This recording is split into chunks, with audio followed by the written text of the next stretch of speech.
आणि न्यूज 18 लोकमत आज मोहीम सुरू करते आणि ती आहे अर्थातच एकीकडे रेस्टॉरंट आणि बार खुले करण्यात आले, पण दुसरीकडे अजून मंदिर, गुरुद्वार त्याचबरोबर चर्च हे बंद आहेत. ते केव्हा खुले होतील असा प्रश्न आहे भाविकांचा.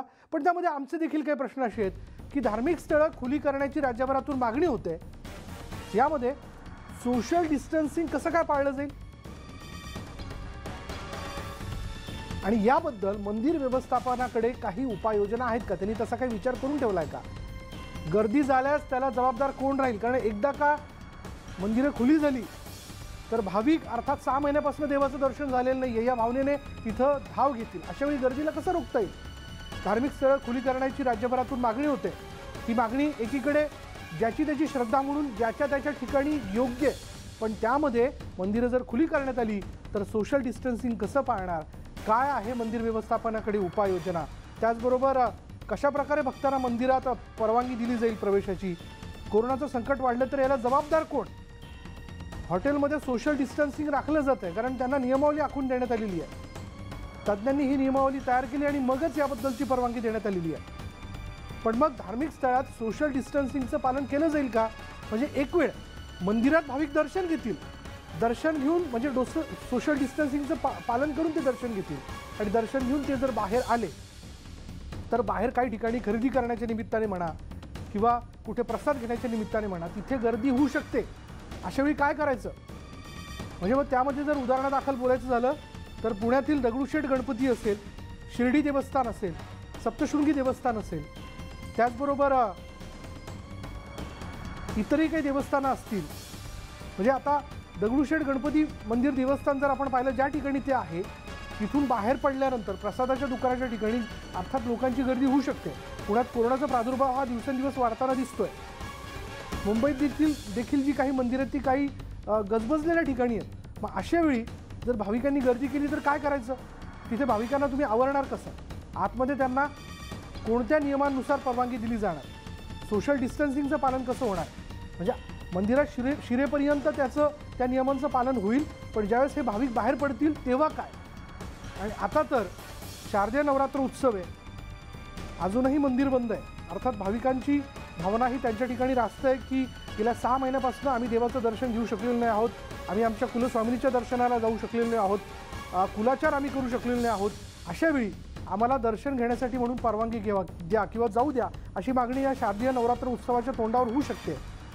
पण काय नियम तुम्ही भक्तांसाठी ठेवणार आहात? कशा पद्धतीने 2 भक्तांमध्ये अंतर राहील म्हणजे सोशल डिस्टन्सिंग राहील हे लक्षात घेऊन त्यांना आतमध्ये सोडलं जाईल. अशा बऱ्याच गोष्टी आहेत. खरं तर या उपाययोजना तुम्ही आखाल जरूर, कागदावर त्या असतील, पण त्यांचं पालन प्रत्यक्ष कसं होईल? बोलूयात भाजपचे आध्यात्मिक आघाडीचे प्रदेशाध्यक्ष आचार्य तुषार भोसले हे आपल्याबरोबर आत्ता या क्षणाला आहेत, त्यांच्याशी आपण बोलणार आहोत. तुषार भोसलेजी, हे अगदी मान्य, म्हणजे यात काही दुमत नाही की भाविकांची भावना आहे की गेल्या 6 महिन्यापासून आम्ही देवाचं दर्शन नाही घेऊ शकलो आणि देवात आणि आमच्यात अर्थात अंतर वाढलंय. हे केव्हा संपणार असा प्रश्न आहे भाविकांचा. पण तेवढीच दुसरीकडे परिस्थिती गंभीर आहे कारण कोरोनाचा संसर्ग वाढतोय. उपाययोजना कशा काय इम्प्लिमेंट करता येतील जर मंदिरं उघडी केली तर? नाही, असं आहे की मुळात आम्हाला हे कळत नाही की या महाराष्ट्रातल्या ठाकरे सरकारचा नेमका मंदिरांच्याच बाबतीत एवढा आकस का आहे. कारण मंदिरं सोडली तर मॉल सुरू आहेत, रेस्टॉरंट सुरू आहेत आणि आजपासून तर यांनी बार सुद्धा उघडे केलेत. म्हणजे महाराष्ट्रामध्ये दारुड्यांना चांगले दिवस आहेत. दारुडे लोक एकत्र येऊन दारू पिऊ शकतात. दारू पिल्यानंतर ते काय काय कुठल्या ठिकाणी संसर्ग करतील त्याच्या बाबतीत यांची कोणती नियमावली आहे? दारुडे लोक जर तिथून बाहेर पडले, त्यात एखादा कोरोना पेशंट असला आणि त्यांनी बाहेर त्याच्या थुंकण्यातनं त्याच्या शिंकण्यातनं की ज्याचं देहभान सगळं विसरून जातं, तो बाहेर पसरवू शकत नाही. आणि जो मुळात शुचिरभूत होऊन मंदिरामध्ये दर्शनाला जातो त्याच्याकडनंच कसा संसर्ग होणार आहे? राहिला प्रश्न बाहेरच्या बाजारपेठेचा, तर यांना मॉल, रेस्टॉरंट आणि बाकीचे हॉटेल उघडताना सगळी नियमावली मंजूर आहे. मग त्या लोकांची पोटाची काळजी हे सरकार करणार आहे का? कारण अनेक तीर्थक्षेत्रातली गावच्या गावं ही केवळ एका मंदिरावर अवलंबून आहेत. शिर्डी असेल, तुळजापूर असेल, पंढरपूर असेल, अशी अनेक तीर्थक्षेत्रातली उपजीविका मंदिरावर आहे. या मंडळींना कोणतीही आर्थिक मदत या राज्य सरकारने आतापर्यंत केलेली नाही. उपासमारीची वेळ या क्षेत्रामध्ये आलेली आहे. मग त्यांच्या अर्थार्जनाची सोय म्हणून तरी हे ठाकरे सरकार त्यांच्याकडे पाहणार आहे की नाही? तुषार भोसलेजी, अगदी मान्य की देवस्थानांवरती ज्यांची उपजीविका आहे, म्हणजे तो अगदी मोठ्या दुकानदारापासून, प्रसाद विकणाऱ्या दुकानदारापासून ते हातामध्ये धागे बांधणाऱ्या त्या मुलांपर्यंत, ज्यांना त्यातनं 10-10, 5-5 रुपये मिळतात, प्रत्येकजण आज घरात बसून आहे, हातात काही उत्पन्न नाही आहे. पण मुद्दा असा आहे की ह्या प्रश्नाच्या निमित्ताने किंवा हा प्रश्न सोडवण्याच्या निमित्ताने काही देवस्थानांशी, विश्वस्तांशी आपण बोललात का, की जर मंदिर सुरू केलं तर त्याबद्दलच्या उपाययोजना किंवा आराखडा, म्हणजे भक्तांना कसं आतमध्ये घ्यायचं, सोशल डिस्टन्सिंग कसं पाळायचं, याबद्दलचा काही आराखडा त्यांच्याकडे तयार आहे का? अगदी तयार आहे. मी सगळ्या प्रमुख देवस्थानांच्या अध्यक्ष आणि विश्वस्तांशी बोललेलो आहे. पश्चिम महाराष्ट्र देवस्थान समितीची तयारी आहे, शिर्डी देवस्थानाची तयारी आहे, पंढरपूर संस्थांची, अनेक देवस्थानांशी आम्ही बोललेलो आहे.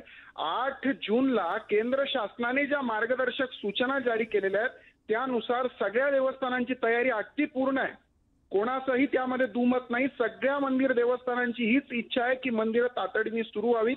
कोणते नियम लावायचे ते राज्य सरकारने केंद्र शासनाच्या नियमात अजून स्वतःचे नियम ऍड करावेत, पण मंदिरं सुरू करावेत. पण मग याचा पाठपुरावा आपण करताय, याबद्दल आपल्याला काय प्रतिसाद मिळाला? कोणताही प्रतिसाद राज्य शासनाकडनं दिलं जात नाही. अतिशय असंवेदनशील हे सरकार आहे. मंदिरांच्या बाबतीतच काही आडमुठे भूमिका हे सरकार धरून बसलंय, याचा आम्हाला थांगपत्ता लागत नाही. आम्ही राज्यपालांची भेट घेतली, आपल्याला ठाऊक आहे, आम्ही राज्यव्यापी घंटानाद आंदोलन केलं, भाविक जनता रस्त्यावर उतरली, तरी सुद्धा जर या शासनाला भाविक जनतेच्या भावना कळत नसतील तर मला वाटतं याच्यापेक्षा आंधळं, बहिरं आणि मुक्क सरकार आम्ही आजच्या इतिहासात कधी पाहिलेलं नाही. धन्यवाद आमच्याशी बोलल्याबद्दल. आपल्याबरोबर भाजपच्या आध्यात्मिक आघाडीचे प्रदेशाध्यक्ष आचार्य तुषार भोसले होते. त्यांनी आपलं स्पष्ट मत मांडलेलं आहे की राज्यभरातली मंदिरं ही सुरू केली जावीत. एकीकडे जर तुम्ही बार, रेस्टॉरंट काही नियम घालून सुरू करू शकता, तसेच नियम घालून आपण राज्यातली मंदिरं देखील उघडी करू शकता आणि ती केली पाहिजे.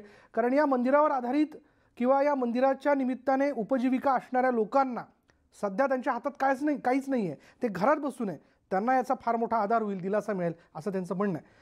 जाऊयात